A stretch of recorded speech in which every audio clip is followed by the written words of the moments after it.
ودرېږه. تا چې د خپل لیډر دپاره ما ته کومې بدې ردې ووې، تا ته د خپل نبي پاک صلی الله علیه وسلم منشوره ایجنډه معلومه ده؟ تا ته د خپل پلار ایجنډه او منشور معلوم دی؟ ستا پلار چې کله دعا ته لاس اوچت کړي نو وایي یا الله زما بچي زما نه زیات کامیاب کا، یا الله زما بچي زما نه زیات برکتې کړي. او نن موږ د دنیا او د خپلو لیډرانو دپاره ډېر زیات بېلارې شوي یو. تاله چې د مور و پلار دعا کومه کامیابي درکوي نو هغه تاله ستا لیډران نشي درکولی. کوم وخت چې ته خپلو لیډرانو له ورکې هغه وخت خپل مور و پلار له ورکوه چې دنیا او آخرت دې دواړه کامیاب شي.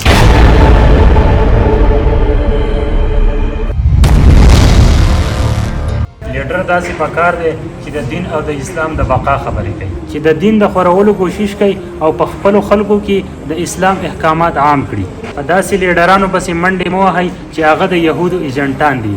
خپل اوټونه د علماو د پارټۍ له ورکړئ، او که زمونږ پارټۍ له اوټونه ور نه کړل نو زه درته خپل منځونه نه بخمه. چا چې د جومات نه د سیاست ځای جوړ کړی دی او د مذهب په نوم باندې اوټونه غواړي، زما داسې ملا پسې مونځ نه کومه، زما چېرته په بل جومات کې به مونځ وکړم.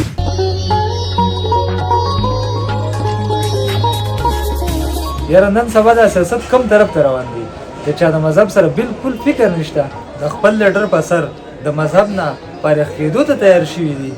بس قاري صاحب بس، ته به اوس بیا د خپل لیډر صفتونه شروع کوې. دا خبره هم په دې ځای پرېږده. تاسو خو په جیب کې پیتوې ګرځوئ، د سړي نه کاتر جوړولی شئ. ابوبکر ما خو د خپل لیډر څه نه دي ویلي، زه خو صرف په سیاست باندې باز کوم. تاسو ته نیغه لار ښودل غواړم چې د سیاست دپاره د خپل مذهب نه بېلارې نه شئ. او قاري صاحب ستاسو نیغه لار موږ ته معلومه ده. ستاسو لیډر خو په نیغه لار روان دی که نه؟ ستاسو لیډر د هغه کسانو سره ملګری دی چاته چې په اغلا او منافق ویل. زما وروره حیران دا یم چې ستا د دماغ خو د کم سافټویر اپډیټ شوی دی. نه خو درنه زه ووټ غواړم او نه مې درته د یوې سیاسي پارټۍ خبره کړې. خیر تا به یو الله پوه کوي، زه درنه ځم. الله درته د نیکې هدایت.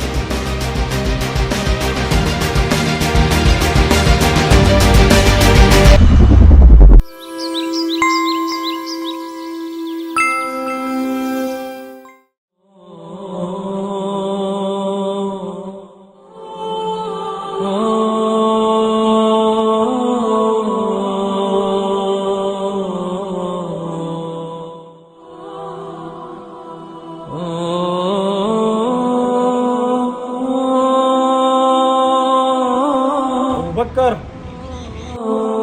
ابوبکر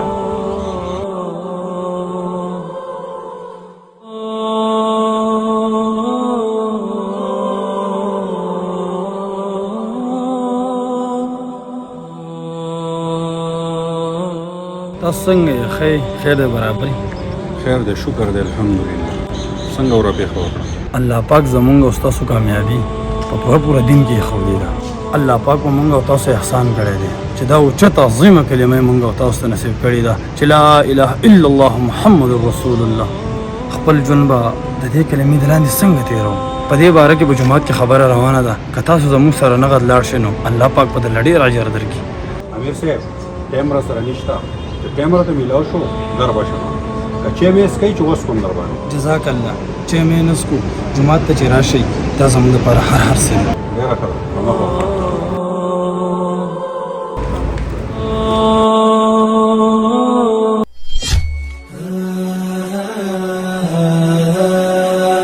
ابوبکر اوس نن یوازې ځمه چې د تبلیغ دعوت ورته ورکړم.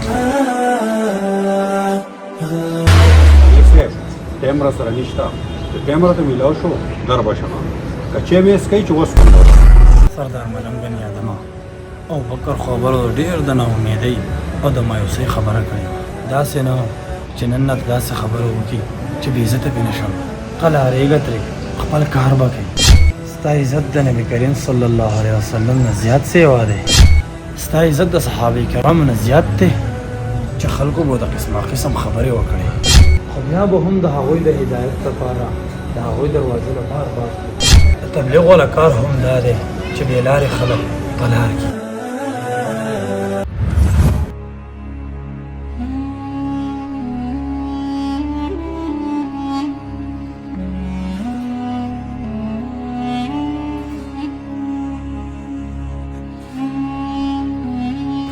السلام علیکم. وعلیکم سلام.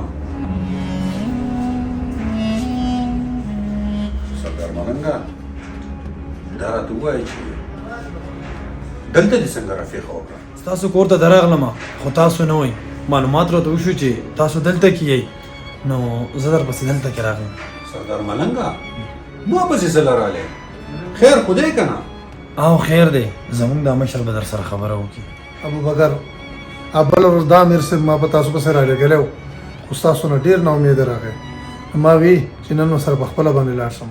ابوبکر خفه کېږه ما خو په هغه ورځ ستاسو رویه ټیټ نه وه او دغه تبلیغیان حضرات خو زما او ستا د ښې سوچ کوي. نو بیا تا ته څه مسله وه؟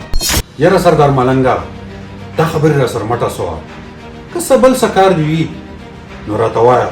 وروره زما هم دا کار دی او دې کار له راغلی یم او زه خپل یو مسلمان ورور بې لارې نه شم لیدی. ما ته ستاسو پته ده اوس په راته خوږې خبرې شروع کړې او بیا به پکې د خپل لیډر کیسې شروع کړې. د خپل لیډر به ښه وې او زما د لیډر نه به د یهودي جنګ جوړ کړې. ما ته تاسو ډېر ښه معلوم یئ. او خپل لیډر ته خو به زه ضرور ښه ویم ولې چې ستا لیډر زما لیډر ته په زرو کالو کې هم نشي رسېدی او هغه ځکه چې زما لیډر د کل جهان لیډر دی. زما لیډر د الله تعالی محبوب دی او زما لیډر ته د هغه دشمنانو صادق او امین ویلي دي. زما لیډر د دې جهان دپاره لکه رحمت را لېږلی شوی دی. زما لیډر حضرت محمد صلی الله علیه و آله وسلم دی او که د پیغمبر پاک سره ته د خپل لیډر موازنه کولی شي نو وښایه. استغفر الله استغفر الله. سردار ملنګه دا ته څنګه خبرې کوې؟ حضرت محمد صلی الله علیه و آله وسلم خو زمونږ د ټولو لیډر دی او د هغو د شخصیت موازنه په دې کل کائنات کې د چا سره هم نشي کېدی. چې دومره درته پته ده نو د نبي اسلام صلی الله علیه و وسلم د وارثانو سره ولې غلطه رویه استعمالوي؟ ولې هر ګیري والا پټکي والا درباري مولا ګڼي؟ د هر عالم یا د هر قاری د سیاست سره سکار نه وي. دا عظیم خلک خو د مصطفی صلی الله علیه و آله وسلم د تعلیماتو پیروي کوي. دا خلک خو د دین اسلام خدمت کوي. وروره داسې خلک شته چې دا پاکه جامه د سیاست او د خپلو مفادو لپاره استعمال کړې ده او استعمالوي. د هغې خو دا مطلب نه شو چې هر عالم او هر قاری او هر ګیري والا د هغه خلکو نه وګڼو. دا د نبي اکرم صلی الله علیه و آله وسلم وارثان دي. دوی ته بدې ردې مه وایئ، دوی ته په زړه کې بغض مه ساتئ. نه دنیا خو دنیا ده، آخرت به مو تباه شي. استغفر الله استغفر الله. الله تعالی تاسو زما دپاره د هدایت ذریعه وګرځولی که نه په ما باندې د غفلت داسې څادر خور و چې ما د لیډر نه د سیاستو نه د دنیا نه علاوه هېڅ نه لیدل. په ما د غفلت داسې څادر خور زه ستاسو ډېره زیاته شکریا ادا کوم چې تاسو زما سترګې رڼا کړې سترګې رڼا کړې. الله پاک دې ستاسو دا توبه په خپل درباریاله کې قبول او منظوره کړي. د څلورو میاشتو نوم درله لیکمه او دواړه به یو ځای ځو انشاءالله.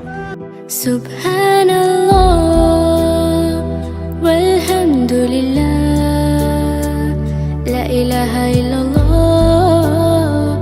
ځینې علما فرمایي چې کوم سړی د علماو سره بغض او ضد او عناد کوي، د علماو نه نفرت کوي، علماو ته سپک او سپور وایي، بدې او ردې وایي، د ده په زړه کې د علماو سره محبت نشته.